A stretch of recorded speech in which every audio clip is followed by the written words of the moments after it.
What's happening, everybody? It's your girl, Tezlyn Figaro, here at Revolt News. Well, this week, I want to tell you and tell the National Park Service that your slip is showing. Yeah, they got caught up, guys, on the Harriet Tubman Underground Railroad webpage. Now, what happened with this is the National Park webpage had a page about the Underground Railroad.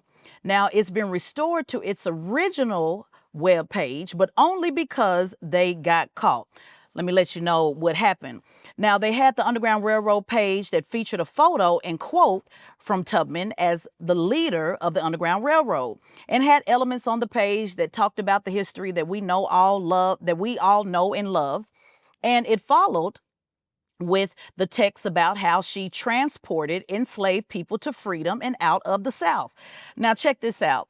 Folks figured out what was going on, so the Wayback Machine went way back. And for those of you who don't know what the Wayback Machine is, it's actually a tool you can use on the internet to compare what an old website was to the current website. So when people try to switch it up, pretend that there's something that they were not, the Wayback Machine goes way back to find out the truth. So the Wayback Machine went back and saw the two differences of the discrepancies. Now, what they did, y'all, they had the audacity to replace the image with the Postal Service Underground Railroad stamp. By the way, this is a stamp that's in the post office with Harriet Tubman that says black and white cooperation. Let me say it again. Even in the post office, because we need to be checking that as well, the Harriet Tubman stamp highlights black and white cooperation. Now, don't get me wrong. We needed white folks to be allies to help Sister Tubman do what she did, but that's not the point of the Underground Railroad, guys. The point of the Underground Railroad was that she went back to get her folks and to actually lead them to freedom. Shout out to the white allies. We get it. But once again, the reason why Black history is important, guys, is because we have to focus on Black history. It is okay to have us lead the conversation, to highlight what we did. We get it. We don't have a problem with the allies, but it's a real issue when you feel you have to colonize every single thing to make sure. Don't forget about the white folks. Well, make sure, don't forget about, we get that. You even do it, I see it a lot of times in the comments. Stop colonizing the comments. Let it just go ahead and just be about Harriet Tubman. So we'll deal with that another day at the post office, but I want you to know that's where they got that from. They highlighted black-white cooperation. So people wasn't with it. They said, hey, you can do that at the post office. Get the post office to do it. But as far as this website, let's actually have it highlight Harriet Tubman. So they actually had it on there, guys. They changed the text that said the divides of race, religion, sectionality differences, and nationality, rather than what they had before, which was resistance to enslavement through escape and flight. So again, they highlighted white cooperation, which that's fine, but that's not the point of Harriet Tubman.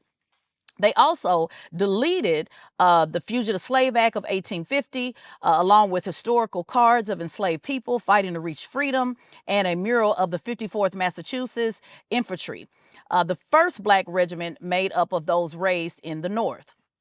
Now, all of these elements have been added back to the website due to the backlash. I remember putting it on my Instagram page. Y'all make sure y'all follow me at Tezlyn Figaro, because we get into it every day on my page. But so many others also raised this issue. I saw it on mainstream media. I saw it in a lot of Black commentator space. Good job for putting it out there. And so it made them have to come up with an answer. And this was their answer. They say changes to the Underground Railroad page on the National Park Service's website were made without approval from the NPS leadership nor department leadership. Now, y'all knock it off.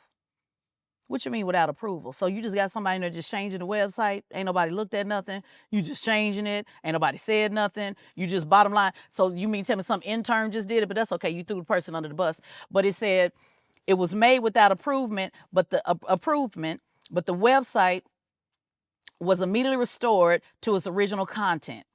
So that's what the NPS said, that, hey, we didn't approve it. It was made without approval. And bottom line, we got it back to its original version. So, guys, this is what happened.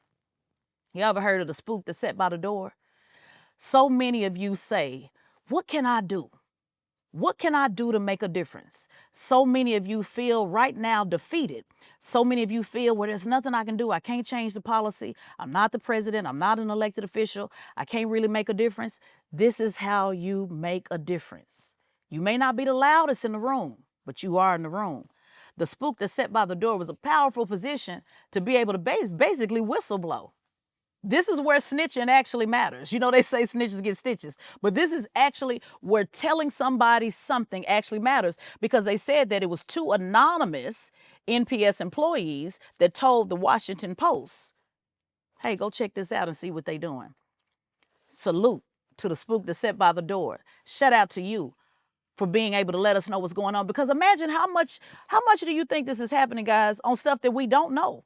We're not sitting around watching every page, every historical information that's out there. They've already banned the books. They've already said, forget teaching Black history, which is why shout out to Christy Williams doing Black History Saturdays. They've already said they don't want us to know anything. So we are counting on the spooks that sat by the door to put people on blast. Now, don't lose your job. Don't crash out. I'm telling you that, don't crash out. Everybody's not an activist. Everybody's not an organizer, but find power and telling folks exactly what's going on.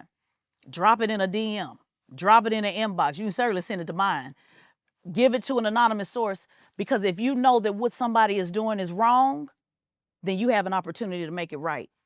So I wanted to encourage you with that this week. Every week I try to give you things, tips, and solutions. I know we're frustrated, and this is my tip. Use your voice. It doesn't have to be the loudest. You don't have to put everybody on blast. I know folks is telling you walk away from your job and just don't worry about it. No, family. You need your job. You need your job. You need your health care insurance. You need to be able to take care of your family. Everybody's not a business owner, but I want you to find power in seeing how that one thing, dropping it in the Washington Post, made a difference. And I also want to encourage you with this. Rather than just giving it to the Washington Post, shout out to the Washington Post, but you better give it to Black media. Because we can't depend on the Washington Post or any other predominantly white media institution. No disrespect to them. I'm just giving it to you like I see it.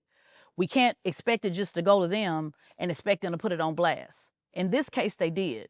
But we also want to make sure that Black media has it as well. One, so that we can bring it to the attention of those that need to know. Two, because how that story is put out matters. It matters who's the editor. It matters who's the producer. It matters who's the anchor. Shout out to my Revolt News family.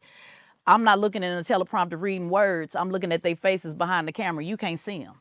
But everybody in this room gives a damn about our story. And that makes a difference. So stop just running to the white media institutions thinking they're going to tell our story the way it need to be told. Make sure you slide over and let your homegirl know, hey, y'all, this is what they doing. And then allow us to filter it to the national media to make sure the story is told right. We just can't give them that much power, guys. Make sure you stay tapped in to Revolt News. What we're doing here is critically important to be majority Black owned, to have employees that have a stake, that have employees that have a voice, that allow us to do the things that we need to do. Never forget that Revolt News is actually a linear network, guys, meaning on the dial, an actual real network. Shout out to those on YouTube. No disrespect, we on YouTube as well. But I do want you to know that Revolt is an actual network on the dial, meaning MSNBC, CNN, you can find Revolt News. I know y'all say, oh, I don't watch that TV anymore. That's fine. You don't have to, but it matters. And we're only here because they were forced to put Revolt News due to our partners and our allies, congressional leaders that made it happen. Nothing is by accident, guys. Everything is intentional. Be intentional this week. I'm going to continue to be intentional here at Revolt News. Make sure you stay tapped in. See, I'm getting my words all over each other. I don't read no teleprompter, y'all. Y'all get it raw, straight off the dome. So make sure, guys, that you stay tapped in. Like I always say, use it, lose it, can't make you choose it. I hope you choose to stay with Revolt News. Peace.